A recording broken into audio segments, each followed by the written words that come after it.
Good morning and नमस्कार दोस्तों, स्वागत है आप सभी का आपके अपने YouTube channel GK search engine पर। आज है 9 फरवरी और 9 फरवरी से रिलेटेड राजस्थान करंट अफेयर्स के जितने भी इम्पोर्टेंट क्वेश्चन हैं उन सभी को हम इस वीडियो में डिस्कस करने वाले हैं। तो पूरा वीडियो बहुत ध्यान से देखना और वीडियो के एंड में मैं आपसे एक क्वेश्चन पूछूंगा जिसका आंसर आपको कमेंट बॉक्स में देना है। कल के वीडियो में मैंने आपसे एक क्वेश्चन पूछा था जो था हाल ही में सड़क परिवहन एवं राजमार्ग मंत्रालय की ताज़ा रिपोर्ट के अनुसार हाइब्रिड और ई वाहनों के मामले में राजस्थान का कौन सा स्थान रहा है। तो हाइब्रिड और ई वाहनों के मामले में राजस्थान का 9वां स्थान रहा है, यानी कि सी ऑप्शन इसका बिल्कुल सही था। जिन दोस्तों ने सी ऑप्शन कमेंट बॉक्स में सही जवाब दिया था उनको हार्दिक शुभकामनाएं। जी हाँ, सड़क परिवहन एवं राजमार्ग मंत्रालय की ताज़ा रिपोर्ट के अनुसार प्रदेश में कुल पंजीकृत वाहनों की तुलना में महज 1.31% हाइब्रिड और ई गाड़ियां ही सड़कों पर दौड़ रही है और इन ई वाहनों के मामले में राजस्थान देश भर में 9वें स्थान पर है। देश के कुल औसत 1.22% से तो राजस्थान की स्थिति थोड़ी बेहतर है, 1.31% है। रिपोर्ट के अनुसार असम 2.88% के साथ पहले स्थान पर, त्रिपुरा 2.44% हाइब्रिड और ई गाड़ियों के साथ दूसरे स्थान पर। देश भर में कुल अगर बात की जाए तो 43,78,683 और राजस्थान में 2,59,187 हाइब्रिड और ई गाड़ियां दौड़ रही है। तो चलिए स्टार्ट करते हैं आज के राजस्थान करंट अफेयर्स के क्वेश्चन की। तो पहला क्वेश्चन है, मिशन ओलंपिक्स 2028 को ध्यान में रखकर राजस्थान में centre of excellence for sports की स्थापना कहाँ की जाएगी। तो राजस्थान में इसकी स्थापना है वो जयपुर में की जाएगी, यानी कि बी ऑप्शन इस क्वेश्चन का बिल्कुल सही है। आइए जानते हैं इम्पोर्टेंट फैक्ट्स। तो मिशन ओलंपिक्स 2028 को ध्यान में रखते हुए centre of excellence for sports की स्थापना जयपुर में की जाएगी और इसके लिए 100 करोड़ रुपए का प्रावधान किया जाना भी प्रस्तावित है। बजट में इसको लेकर घोषणा की गई थी।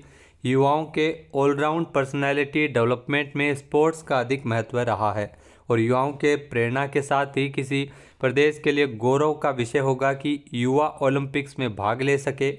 ओलंपिक्स में भाग लेने के लिए प्रदेश के 50 प्रतिभाशाली युवाओं को ट्रेनिंग किट, कोच सहित विश्व स्तरीय सुविधाएं उपलब्ध करवाने की दृष्टि से मिशन ओलंपिक्स 2028 की घोषणा बजट में की गई है।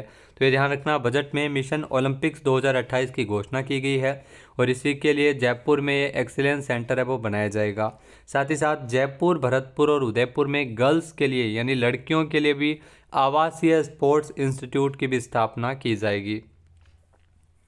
नेक्स्ट क्वेश्चन है, श्री अन्नपूर्णा रसोई के माध्यम से राजस्थान में प्रति थाली राजकीय सहायता 17 रुपये से बढ़ाकर कितने रुपए की गई है। जी हाँ, अन्नपूर्णा रसोई योजना जिसके तहत 8 रुपये में शुद्ध एवं पौष्टिक भोजन है वो राजस्थान में मिलता है। पहले इस योजना का नाम इंदिरा रसोई योजना था। इसमें प्रति थाली राजकीय सहायता जो पहले 17 रुपये मिलती थी अब उसे बढ़ाकर 22 रुपये किया गया है, यानी कि सी ऑप्शन यहाँ पर बिल्कुल सही है। यानी थाली की कुल लागत 30 रुपये है जिसमें 8 रुपये है वो कस्टमर को पे करने पड़ते हैं और 22 रुपये वो सरकार इसमें देती है। आइए जानते हैं इम्पोर्टेंट फैक्ट्स। तो इंदिरा रसोई योजना के स्थान पर राजस्थान में श्री अन्नपूर्णा रसोई योजना चल रही है जिसमें 8 रुपये में शुद्ध एवं पौष्टिक भोजन मिलता है। ज़रूरतमंद व्यक्तियों को कम कीमत पर गुणवत्तापूर्ण पौष्टिक भोजन उपलब्ध करवाने की दृष्टि से पूर्व में दिए जा रहे 450 ग्राम भोजन की मात्रा उसे बढ़ाया गया है। इंदिरा रसोई योजना में 600 ग्राम भोजन दिया जा रहा है। इस हेतु प्रति थाली राजकीय सहायता जो पहले 17 रुपये थी अब उसे बढ़ाकर 22 रुपये किया गया है, यानी 5 रुपये इसमें बढ़ोतरी की गई है। इस योजना के लिए लगभग 350 करोड़ यानी 350 करोड़ रुपये वार्षिक व्यय इसमें किए जाएंगे। नेक्स्ट क्वेश्चन है, लोकसभा आम चुनाव 2024 के लिए प्रदेश में लगभग कुल कितने मतदाता पंजीकृत है। जी हाँ, वर्तमान में अगर बात की जाए लोकसभा चुनाव 2024 के लिए 5,32,00,000 से अधिक मतदाता है वो राजस्थान में पंजीकृत है, यानी कि बी ऑप्शन यहाँ पर बिल्कुल सही हो जाएगा। आइए जानते हैं इम्पोर्टेंट फैक्ट्स। जी हाँ, लोकसभा आम चुनाव 2024 के लिए प्रदेश में कुल 5,32,00,000 से अधिक मतदाता पंजीकृत है। करणपुर विधानसभा क्षेत्र के आंकड़ों के साथ है ये। जी हाँ, 199 विधानसभा निर्वाचन क्षेत्रों की जो प्रकाशित अंतिम मतदाता सूची जिसमें 5,39,68,476 मतदाता थे। उसके बाद में करणपुर को अगर मिला लिया जाए तो 5,32,00,000 से अधिक मतदाता पंजीकृत है। जो 5,39,68,476 में से 2,74,75,971 पुरुष मतदाता, 2,53,51,276 महिला मतदाता और अगर बात की जाए तो 1,41,229 सेवा नियोजित मतदाता इसमें शामिल है। 18-19 साल के 15,54,604 नए मतदाता साल 2023 में संपन्न विधानसभा आम चुनाव के बाद जोड़े गए हैं, जो आगामी चुनाव में पहली बार अपने मताधिकार का प्रयोग करेंगे। इन सूचियों में थर्ड जेंडर के भी 616 मतदाता पंजीकृत है।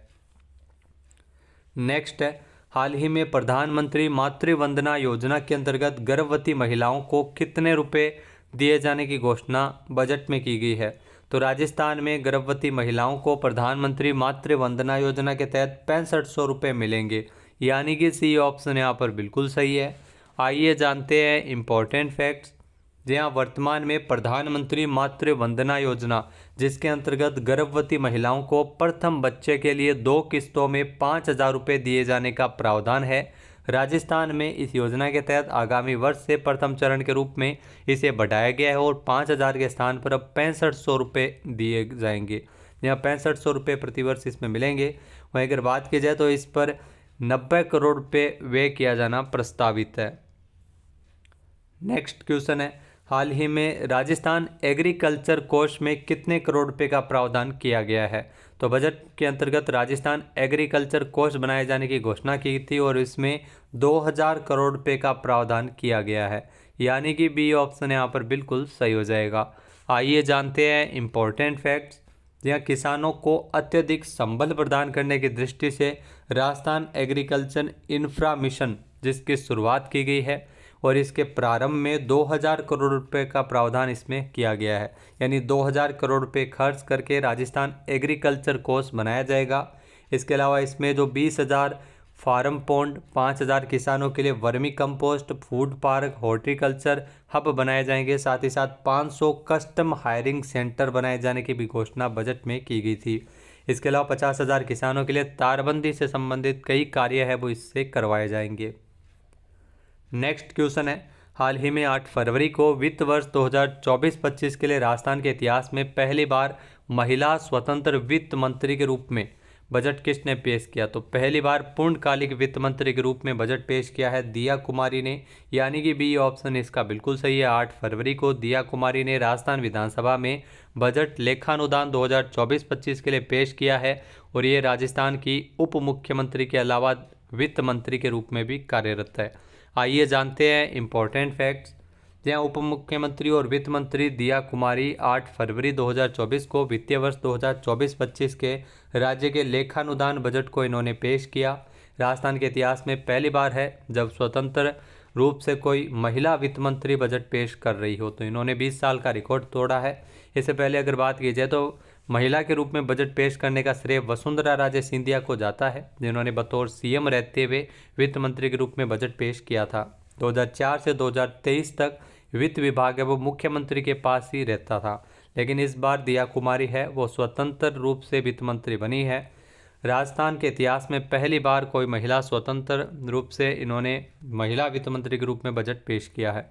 कुछ महीनों के लिए केवल व्यय का लेखा जोखा किया जाता है, उसे लेखानुदान कहते हैं, क्योंकि इस बार चुनाव हुए थे और वित्तीय वर्ष जो बाकी बचा है उस तक के लिए जो व्यय का लेखा जोखा इसमें किया गया है, लेखानुदान पेश किया गया है, जबकि आम बजट है वो संपूर्ण वित्तीय वर्ष के लिए आय व्यय का लेखा जोखा होता है।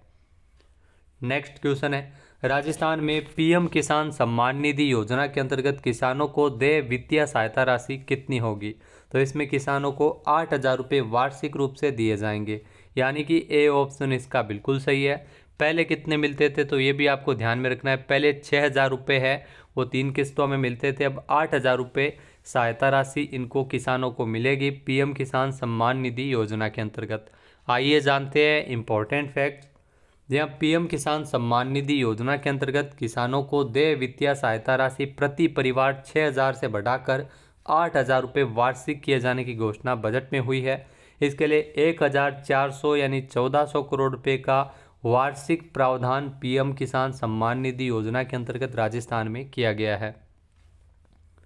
नेक्स्ट क्वेश्चन है, हाल ही में जयपुर में क्राफ्ट विलेज कुंडा आमेर का वर्चुअल लोकार्पण किसके द्वारा किया गया? तो जो कुंडा ग्राम है जयपुर में, यहाँ पर क्राफ्ट विलेज का लोकार्पण किया गया है दिया कुमारी के द्वारा, जो वित्त मंत्री भी है और उप मुख्यमंत्री भी है राजस्थान में। ए ऑप्शन यहाँ पर बिल्कुल सही हो जाएगा। आइए जानते हैं इम्पोर्टेंट फैक्ट्स। यहाँ 4 फरवरी को उप मुख्यमंत्री दिया कुमारी के द्वारा जयपुर में क्राफ्ट विलेज कुंडा ग्राम जो आमेर में है, जहाँ पर यह वर्चुअल लोकार्पण किया गया है। भारत सरकार के द्वारा हस्तशिल्प कला एवं पर्यटन को बढ़ावा देने हेतु कुमारों का मोहल्ला ग्राम कुंडा आमेर जयपुर को क्राफ्ट टूरिज्म विलेज के रूप में विकसित किए जाने हेतु ये कार्य स्वीकृत किए गए थे। इस तरह की योजनाओं से पारंपरिक हस्तशिल्प कला को बढ़ावा मिलता है और जिससे रोजगार के अवसर भी बढ़ते हैं। वस्त्र मंत्रालय एवं पर्यटन विभाग के सामंजस्य में स्थापित हुए इस क्राफ्ट विलेज के संचालन हेतु एक प्रबंधन कमेटी भी बनाई जाएगी। नेक्स्ट क्वेश्चन है, आरबीआई ने लगातार छठी बार रेपो रेट की दर कितने प्रतिशत पर अपरिवर्तित रखा है? यानी रेपो रेट में कोई परिवर्तन नहीं किया गया है, छठी बार है ऐसा। तो आरबीआई ने जो रेपो रेट है वो 6.5% पर अपरिवर्तित रखा है, यानी कि सी ऑप्शन इसका बिल्कुल सही हो जाएगा। आइए जानते हैं इम्पोर्टेंट फैक्ट्स। जहाँ आरबीआई ने लगातार छठी बार है जब रेपो रेट में कोई बदलाव नहीं किया है। आरबीआई एमपीसी के सभी 6 सदस्यों ने सर्वसम्मति से रेपो दर को 6.5% पर अपरिवर्तित रखने के लिए वोट किया है। रेपो दर वह ब्याज दर है जिस पर वाणिज्यिक बैंक है वो भारतीय रिजर्व बैंक यानी आरबीआई से पैसा लेते हैं या उधार लेते हैं। तो रेपो रेट जिस पर वाणिज्यिक बैंक है वो आरबीआई से पैसा लेते हैं, जिस दर पर लेते हैं उसे रेपो रेट कहते हैं। वहीं फाइनेंशियल ईयर 2024 के लिए जो वास्तविक जीडीपी वृद्धि का अनुमान है वो 6.5% पर बरकरार रखा गया है। फाइनेंशियल ईयर 2024 के लिए मुद्रास्फीति का अनुमान भी 5.4% पर बरकरार रखा गया है। इसके अलावा दोस्तों आरबीआई के गवर्नर शक्तिकांत दास जिन्होंने एमपीसी मीटिंग में लिए गए फैसले में खुलासा किया है। नेक्स्ट क्वेश्चन है, 7वें हिंद महासागर सम्मेलन का आयोजन किस देश में किया जाएगा? तो 7वें हिंद महासागर सम्मेलन का आयोजन है वो ऑस्ट्रेलिया में किया जाएगा, यानी कि डी ऑप्शन इस क्वेश्चन का बिल्कुल सही है, ऑस्ट्रेलिया। आइए जानते हैं इम्पोर्टेंट फैक्ट्स। जहाँ 9 और 10 फरवरी को ऑस्ट्रेलिया में 7वें हिंद महासागर सम्मेलन का आयोजन होगा। कब होगा? 9 से 10 फरवरी तक। कहाँ होगा? ऑस्ट्रेलिया में। कौन सा हिंद महासागर सम्मेलन? तो 7वां संस्करण है, जिसमें भारत के विदेश मंत्री डॉक्टर एस जयशंकर ऑस्ट्रेलिया के पर्थ में 7वें हिंद महासागर सम्मेलन के उद्घाटन सत्र को संबोधित करेंगे। इस सम्मेलन में 22 से अधिक देशों के मंत्री और 16 देशों और 6 बहुपक्षीय संगठनों के वरिष्ठ अधिकारी इसमें शामिल होंगे। सम्मेलन की जो थीम रखी गई है वह है स्थिर और टिकाऊ हिंद महासागर की ओर। तो इस थीम पर इसका आयोजन किया गया है। बात करते हैं आज के हमारे क्विज के, जिसका आंसर आप सभी को कमेंट बॉक्स में देना है। तो आज का क्विज है, ग्रामीण विकास और पंचायती राज के स्वच्छता प्रोजेक्ट के तहत लिक्विड वेस्ट मैनेजमेंट में राजस्थान का कौन सा स्थान है? एक बार फिर से सुनिएगा, ग्रामीण विकास, जी हाँ, राजस्थान का कौन सा जिला अव्वल है? एक बार फिर से सुनिएगा, ग्रामीण विकास और पंचायती राज के स्वच्छता प्रोजेक्ट के तहत लिक्विड वेस्ट मैनेजमेंट में राजस्थान का कौन सा जिला है वो अव्वल रहा है? इसका सही आंसर आपको कमेंट बॉक्स में देना है। और अगर ये वीडियो आपको पसंद आए तो इसे लाइक और शेयर करना बिल्कुल ना भूलिएगा। चैनल पे नए जुड़े हैं, सब्सक्राइब नहीं किया है तो अभी सब्सक्राइब बटन पे क्लिक करें। इस वीडियो की जो पीडीएफ फाइल है वो आप वीडियो के डिस्क्रिप्शन बॉक्स से डाउनलोड कर सकते हैं और इस क्वेश्चन का आंसर आप वोट करके भी कर सकते हैं। इसके अलावा दोस्तों राजस्थान बजट और आर्थिक समीक्षा इसका वीडियो है वो यूट्यूब पे डाल दिया गया है, हमारे चैनल पर आप देख सकते हैं। और पीडीएफ आपको टेलीग्राम चैनल पर मिल जाएगी जहां से आप डाउनलोड कर सकते हैं। जय हिंद, जय भारत, जय राजस्थान।